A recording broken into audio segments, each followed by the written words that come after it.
আসসালামু আলাইকুম। আজকে আমি ভিডিওতে শেখাবো পায়জামার রাবার লাগানোর সঠিক মাপ। যারা পায়জামার সঠিক রাবার মাপ জানেন না, তারা আজকের ভিডিও দেখে খুব সহজেই রাবার লাগাতে পারবেন। আমি এখানে আপনাদের বোঝার সুবিধার্থে খাতায় নোট করে লিখে রেখেছি। প্রয়োজন হলে আপনারাও লিখে রাখেন। পায়জামার রাবার সঠিক মাপ হচ্ছে আমাদের কোমর যা হবে তার থেকে 2 দিয়ে ভাগ করতে হবে।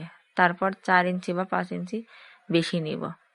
আমি এইখানে বোঝার সুবিধার্থে একটি পুতুলের সাহায্য দেখাই দিই। এখানে আমি মাপ নিলাম, সেখান থেকে 1 আঙ্গুল ভিতরে দিয়ে আমি বেশি নিব। সমান মাপ নিব না, তাহলে কোমরটি টাইট হবে।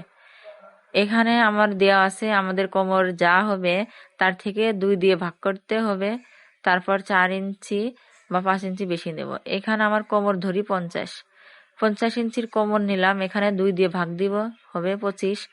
এখানে 4 ইঞ্চি বা 5 ইঞ্চি বেশি আমি 5 নিলাম, 30 ইঞ্চি কোমর রাবার মাপ। এইভাবে সঠিকভাবে নিলে, রাবারের মাপ নিতে পারলে পায়জামা ঠিক হবে এবং পায়জামা টাইটও হবে না, ঢিলাও হবে না। সঠিক পারফেক্টভাবে পায়জামা বানাতে পারবেন। আপনারা যারা নতুন আছেন তারা সহজেই বানাতে পারবেন।